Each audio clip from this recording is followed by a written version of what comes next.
Saudara, setelah sempat ditunda, Presiden ke-7 Republik Indonesia Joko Widodo akhirnya menjalani pemeriksaan sebagai saksi atas kasus dugaan pencemaran nama baik tudingan ijazah palsu yang dilaporkan ke Polda Metro Jaya. Pemeriksaan Jokowi berlangsung di Mapolresta Solo atas permintaan Jokowi karena kendala kesehatan. Polemik kasus dugaan ijazah palsu terus bergulir. Presiden ke-7 Joko Widodo kembali menjalankan pemeriksaan oleh penyidik Polda Metro Jaya di Mapolresta Solo bersama 10 saksi lainnya. Dengan didampingi kuasa hukum, Jokowi menjalani pemeriksaan selama 3 jam. Dalam pemeriksaan, Jokowi menyatakan penyidik menyita 2 ijazah miliknya, yakni ijazah SMA dan ijazah S1 Jokowi. Ya, juga sudah dilakukan tadi penyitaan ijazah asli S1 dan SMA oleh penyidik. 2 ijazah aja prinsip. Iya. Tadi juga bersama-sama ya dengan saksi-saksi yang lain yang juga diperiksa ada berapa? 11. Berapa? 11. 10 plus berapa? Pak, ini kan plus saya berarti 11. Pak, izin Pak, ini kan naik ke penyidikan, gimana Pak perkembangan hukumnya? Ya, kita ikuti seluruh proses hukum, kita hormati seluruh proses hukum yang ada dan sampai nanti di pengadilan kita lihat ya. Sementara itu saat menghadiri deklarasi, Roy Suryo CS mengungkapkan keberatan pemeriksaan Jokowi berlangsung di Mapolresta Solo, bukan di Polda Metro Jaya. Roy Suryo CS juga sudah bersurat ke Polda Metro Jaya untuk pelaksanaan gelar perkara khusus. Joko Widodo itu malah hadir di sebuah acara rame-rame teriak-teriak di atas mimbar. Ya, itu kan sama sekali tidak benar. Jadi artinya kami sangat berkeberatan dengan moda pemeriksaan cara gini. Polri gimana mau dicintai masyarakat kalau pemeriksaannya sangat subjektif semacam ini. Itu tanggapan saya. Yang jelas pemeriksaan di Solo ini membuat lari dari tanggung jawabnya untuk dia membawa ijazah aslinya dan kemudian ditunjukkan dan disita. Kami arahkan kepada Wasidik di Polda Metro Jaya untuk membuat gelar perkara khusus di Polda Metro Jaya agar gelar perkaranya itu tidak mengulang gelar perkara yang ada pada Barreskrim yang itu mengulang kesalahan karena melakukan gelar perkara secara subjektif. Pengamat hukum pidana Universitas Trisakti Abdul Fikar Hajar menyatakan seharusnya pihak kepolisian telah menetapkan tersangka atas kasus pencemaran nama baik ataupun dugaan ijazah palsu. Saya kira penegak hukum dalam hal ini baik kepolisian maupun umpamanya kejaksaan kalau dilihat sebagai tindak pidana khusus seharusnya sudah menentukan siapa tersangkanya supaya duduk persoalannya menjadi jelas ya apakah itu tentang ijazah palsunya atau tentang pencemaran nama baiknya. Saya kira begitu. Kasus pencemaran nama baik tudingan ijazah palsu telah lama bergulir. Tindakan saling lapor hingga saling tuding terus berlangsung. Namun hingga saat ini belum juga menunjukkan titik terang. Tim Liputan Kompas TV.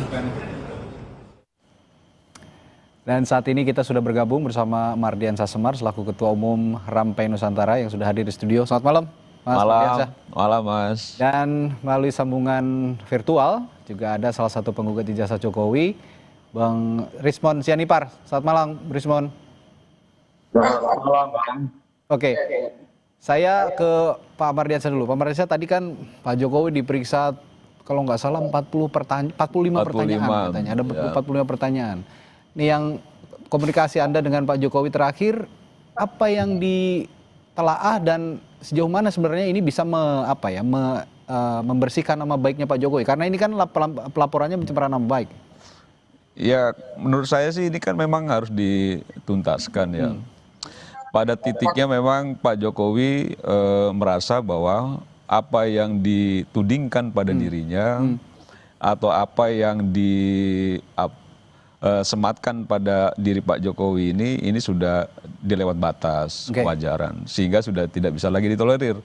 Lalu dilakukan pelaporan sebagai warga negara yang baik, yang punya hak untuk melaporkan orang yang diduga juga sudah melakukan tindak pidana pada dirinya, kan sah-sah saja.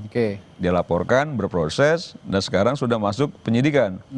Dalam proses penyidikan ini Pak Jokowi diperiksa lagi 45 pertanyaan 3 jam tadi, kan gitu ya, dalam proses tahapan penyidikan.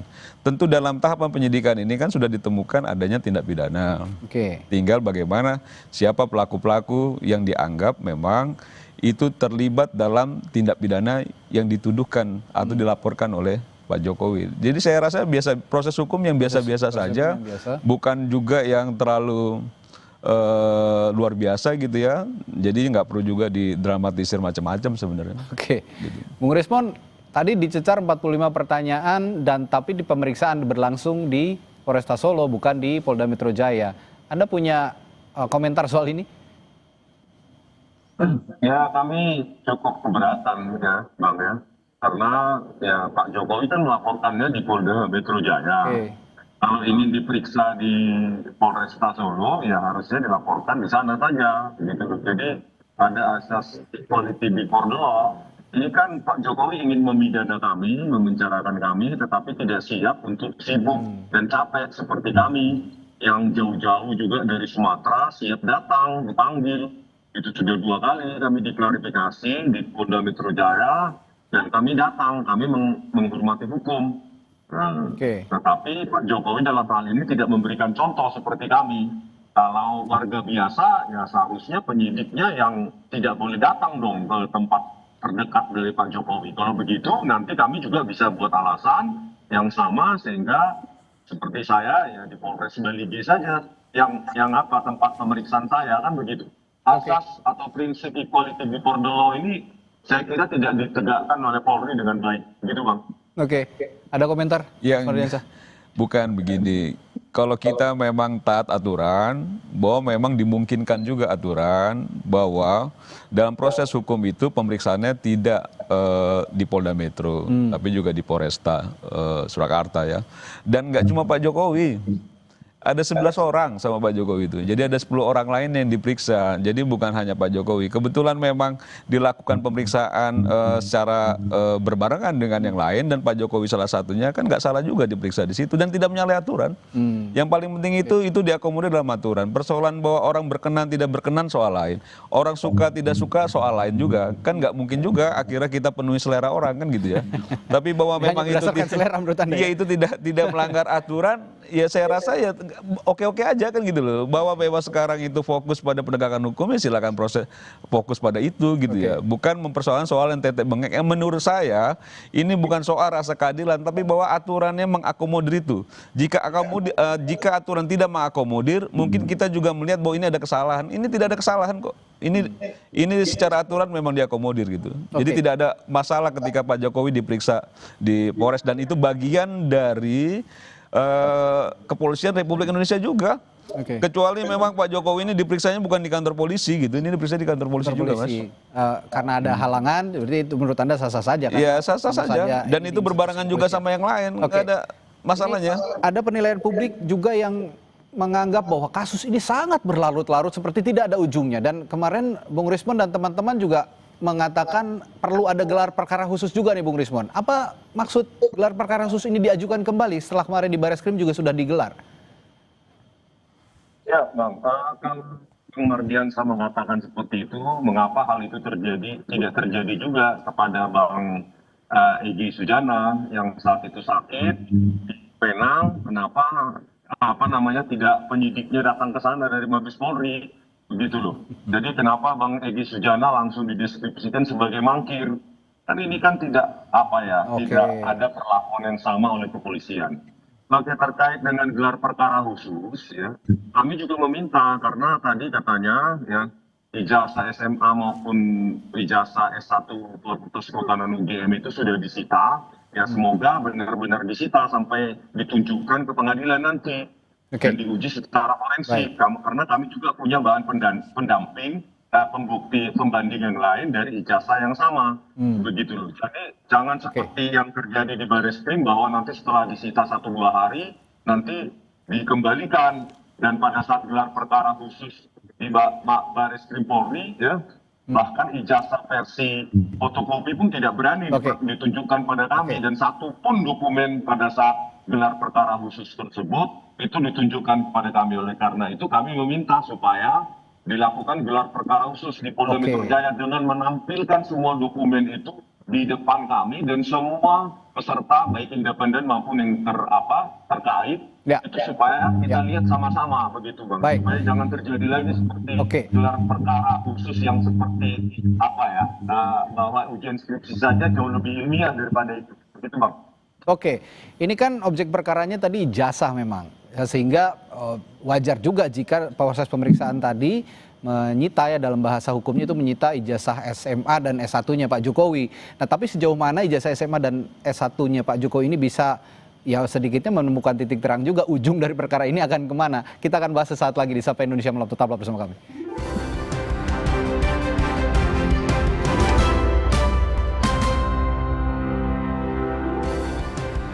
Ya, kita lanjutkan kembali perbincangan, masih membahas tadi pemeriksaannya Presiden ke-7 Republik Indonesia Joko Widodo soal laporan pencemaran nama baik yang menuding ijazah Pak Jokowi adalah palsu. Nah, tadi hari ini juga pada saat memenuhi panggilan Polda Metro Jaya di Polresta Solo, Pak Jokowi menyebut ada 2 ijazah ya, Pak Maris. Ada 2 ijazah yang disita oleh polisi, ya, ijazah SMA dan juga ijazah S1. Ya pantas saja memang seperti agak kasar disita, tapi memang objek perkaranya ijazah. Tapi sejauh mana ijazah ini juga bisa memberikan perkara ini semakin terang, akan ujungnya akan kemana sebenarnya? Ya pasti terang Mas. Kan yang dituding Bang Rismon dan kawan-kawan ini ijazah Pak Jokowi palsu. Ijazahnya sudah disita. Nanti dalam proses peradilan ditunjukkan asli atau tidak. Itu kan juga sudah dilakukan di Barreskrim. Ya sudah dilakukan, tapi kan dalam proses peradilan ini kan yang jelas lebih terang lagi ketika memang hakim memutuskan bahwa ijazah ini asli dan apa yang dilaporkan Pak Jokowi terbukti bahwa memang tidak benar kalau dituding atau dituduh sebagai itu merupakan ijazah palsu. Sehingga yang 12 nama tadi termasuk Bang Rismon ini ya tinggal siap-siap saja. Gitu. Jadi maksud saya dibanding ngabisin energi untuk bicara soal-soal lain, jauh lebih baik itu bersiap diri. Ini siap-siap untuk apa nih? Ya siap-siap jika memang vonisnya sudah tidak bisa dibendung lagi, karena kan kebenaran itu akan... Maksud Anda siap-siap menjadi tersangka begitu? Kebenaran itu akan menemukan jalannya sendiri, Mas. Kan gitu loh. Jadi kalau misalnya vonisnya nanti tiba-tiba memang yang dilaporkan ini divonis bersalah, ya jangan lari juga kan gitu loh. Jangan juga tidak bertanggung jawab juga ya, konsekuensi silakan dinikmati kan begitu ya. Apa yang sudah dilakukan selama ini yang sudah membuat heboh Republik ini, yang menurut kita rakyat ini capek Mas. Kita ini lagi fokus soal bagaimana membangun bangsa, orang-orang ini bicara, bicara soal yang ini saja. Kadang balik ke kiri, balik ke kanan, itu aja poinnya. Siap-siap menerima konsekuensi katanya Bang Rismon kalau memang nanti dinilai oleh Polda Metro Jaya ijazah Jokowi ini asli begitu, mulai dari SMA dan S1. Bagaimana nih?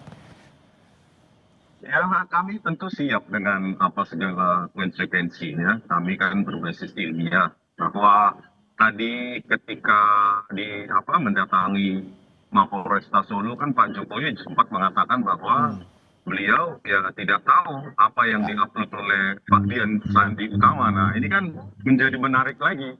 Sebenarnya ijazah yang ada ya di tangan Pak Jokowi dengan ijazah yang diupload oleh Dian Sandi Utama berarti ada 2 ijazah yang berbeda. Ya. Jadi ini perlu pengkajian kembali karena karena kemarin pada saat Pak Dian Sandi Utama itu mendatangi Pak Jokowi seolah-olah bahwa dikatakan bahwa apa yang diupload oleh Pak Dian Sandi Utama adalah yang dimiliki atau serupa atau identik dengan apa yang dimiliki dipegang oleh Pak Jokowi. Jadi begini Bang Mardian saya, jadi kalau kita kan menjawab apa yang diklaim asli, maka kami jawab dengan metodologi kami bahwa itu palsu yang diupload oleh Dian Sandi Utama dan diperkuat juga dengan skripsi Pak Jokowi yang diklaim itu punya Pak Jokowi dan lulus, dan itu kan tidak ada lembar pengujian skripsinya. Nah ini saya juga mau tanyakan ini ke Bung Rismon. Bung Rismon kemarin Anda juga melaporkan kan soal skripsi. Nah ini kan ada juga yang menganggap bahwa yang sebelumnya aja sebelum beres kok sekarang sudah melaporkan lagi soal skripsi. Jadi kesannya katanya seperti dicari-cari gitu loh. Apakah akan perlu juga soal ijazah saja kan belum selesai nih Bung Rismon? Nggak dicari-cari lah Bang. Ini sudah memang fondasi kajian kami. Kalau waktu untuk laporan itu kan kami punya hak ya untuk mengeksersis hak kami sama seperti Pak Jokowi melaporkan. Ya, jadi ada 3 laporan yang ada di Polda DIY. Yang pertama adalah penyebaran berita bohong terkait tidak adanya peran pembimbingan skripsi maupun pembimbingan akademik oleh Pak Kasmujo yang sudah dibantah sendiri oleh Pak Kasmujo, dan jurnalis Kompas TV juga Bung Dipo Nurbahagia juga mendapatkan jawaban yang identik dengan apa yang saya dapatkan dari Pak Kasmujo. Yang kedua, laporan dugaan skripsi palsu. Ya, karena kami mendapati bahwa lembar-lembar pengesahan skripsi tersebut itu kosong. Ada orang yang kosong juga. Dari Pak Sigit Rakunarta dan lainnya itu lembar pengesahan skripsi kosong. Dan bahkan ada satu orang nama dosen ya, Pak Insinyur Hasan Simon SU, itu di 2 skripsi yang berbeda, itu tanda tangannya berbeda. Berarti kami duga ada manipulasi di Oke, baik.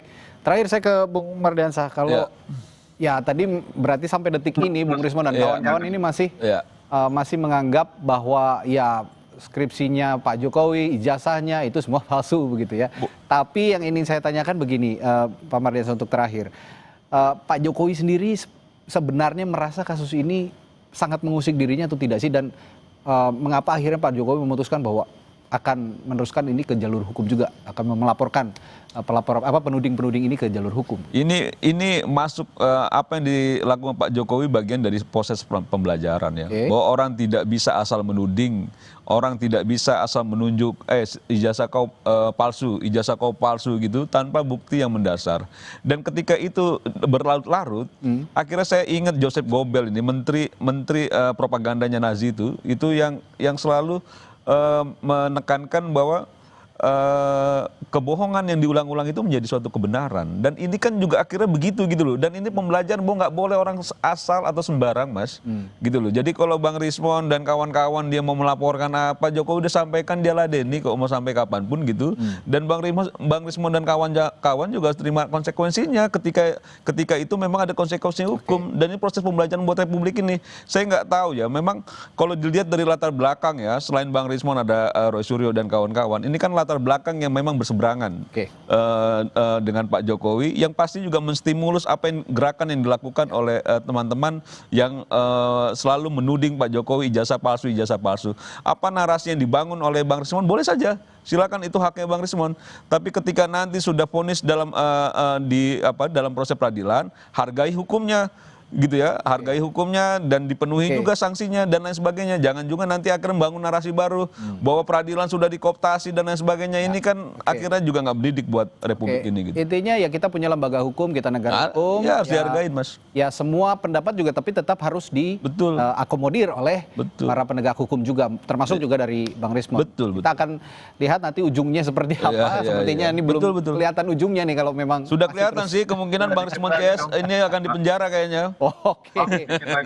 Akan dikenakan sanksi hukum ini. Baik, kita akan bahas lagi bagaimana nanti ujungnya dalam kasus ini. Terima kasih Pak Mardiansah dan juga Bung Rismon sudah bersama Indonesia Malam. Sampai jumpa lagi, selamat malam. Selamat malam, Mas. Saudara, setelah jeda